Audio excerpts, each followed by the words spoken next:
Muchas gracias por acompañarnos esta noche en Sin Filtro. Por favor, únase a esta conversación. Estamos haciendo un balance de las elecciones y en Twitter nos puede seguir con el hashtag SF Balance Sin Filtro. Estábamos hablando de este papel del Tribunal Supremo Electoral siguiendo un poco la presión ciudadana. Pero creo que un factor que también influyó mucho fue este informe de CICIG que hace una valoración sobre el financiamiento hacia los partidos políticos, ¿no? Y que al final de este año estamos viendo que el financista, por decirlo de alguna forma, que es Gustavo Alejos, que fue señalado en este informe de CICIG, también está frente a la justicia. Al final, ¿esto sirvió? ¿Desnudar el sistema de financiamiento va a servir para construir algo después?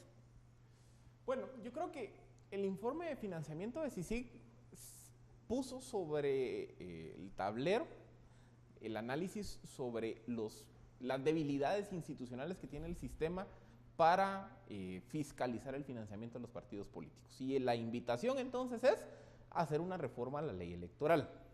Que eso es obviamente uno de los temas que muchos dirán, pero es que ¿qué balance positivo podemos dar de las elecciones si no se reformó la ley electoral? Pues, totalmente de acuerdo, por eso les decía, la transformación es gradual, o sea, a la mañana por varita mágica el sistema cambia y se vuelva el sistema ideal. Pero yo creo que vimos los pasos que cómo fueron construyéndose en este 2015. Yo creo que el informe de financiamiento de CICIG lo que hace es poner sobre la mesa la necesidad de reformar todo el régimen de financiamiento de los partidos políticos. Y ya sea irnos a un modelo de más controles o lo que proponen algunos sectores de más financiamiento público, ahí está abierto el debate. Pero lo que sí creo que es importante dejar o que surja a la luz derivado de ese financiamiento es perseguir a esas estructuras corruptas que durante años utilizaron el sistema de partidos como una inversión para luego rentabilizarlo vía negocios públicos. Y yo creo que así es como empezamos a generar la transformación del sistema, sentando la base para una reforma a la ley electoral, persiguiendo a los actores que piñatizaron o que hicieron una piñata a todo el sistema político electoral.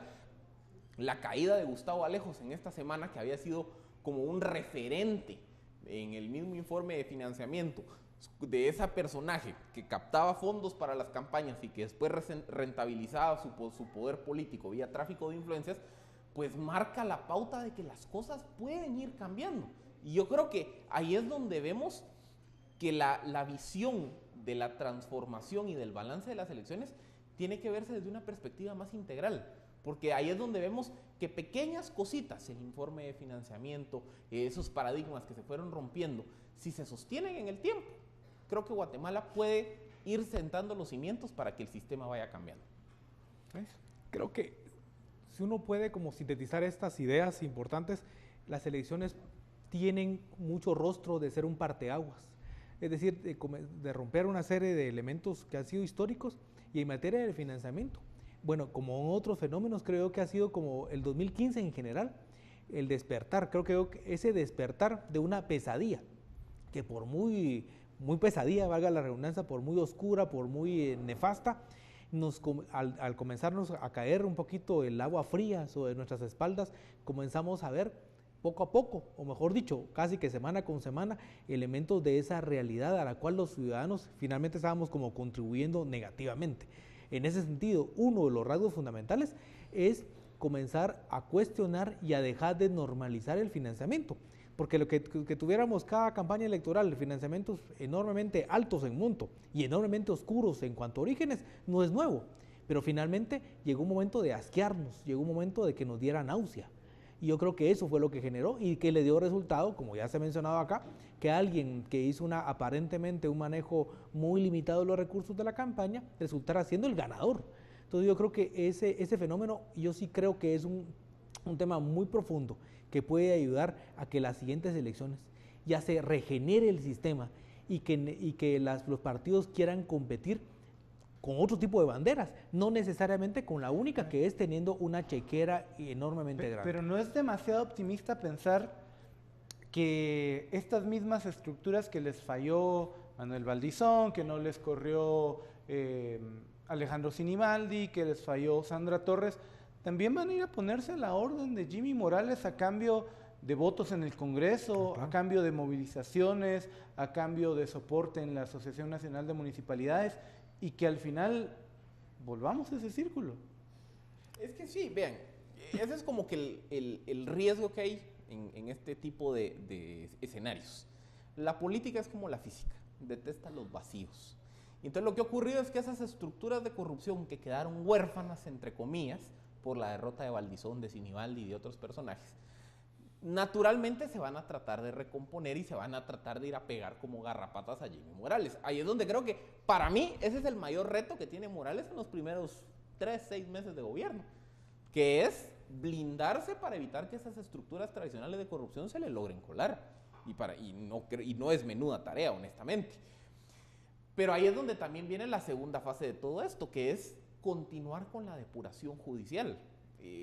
Porque creo que en el 2015 vimos un lado del combate a la corrupción. ¿Qué falta? Que fue la desarticulación de estructuras de corrupción en aduanas, en el seguro social y el señalamiento de algunos diputados. Pero las municipalidades prácticamente no han sido tocadas. Todas las estructuras de corrupción en obra gris, en el desarrollo de infraestructura, no ha sido tocado. Estructuras de tráfico de influencias en el Congreso, pues se le entraron algunas, pero hay muchísimas más. Entonces, yo creo que en el 2016, y a partir de enero seguramente, vamos a ver el acto 2 de este proceso de depuración. ¿Cuál es la lógica aquí? La lógica aquí es que cambiando los paradigmas electorales tradicionales, cambiando las reglas del juego, con una ciudadanía más activa, más fiscalizadora y con estructuras de corrupción que tengan más difícil pegársele a los actores de poder y que sientan que les están respirando en la nuca, el sistema tiene que cambiar. Pero por eso les digo, es un proceso integral. Si quitamos una pata de la mesa, se me cae todo el ejercicio. Ahí es donde tenemos que ver que el reencauce institucional pasa porque se mantengan vivos los 4 o 5 procesos que arrancaron en este 2015. Balance final, Renzo.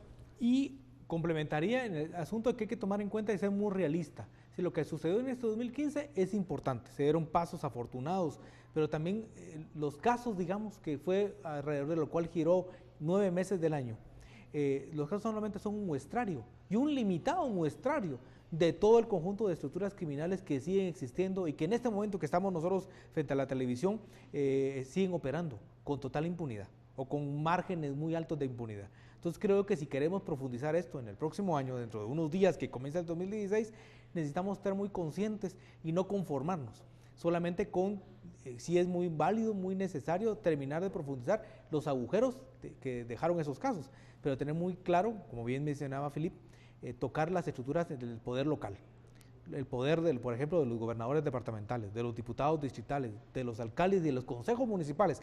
Esos son un conjunto de estructuras que se pueden multiplicar por 10 a la 10 que siguen operando. Creo que el balance entonces termina siendo positivo, afortunado, esperanzador, pero en ningún caso tenemos que ser excesivamente triunfalistas. Así que bueno, 2016 es un año clave, mucho de lo logrado desde la plaza y en las urnas tendrá que someterse a varias pruebas. Usted lo ha visto en esta discusión que hemos tenido hoy. Gracias por seguirnos aquí en Sin Filtro. Le esperamos mañana para nuestra última emisión del año 2015. Que tenga una feliz noche.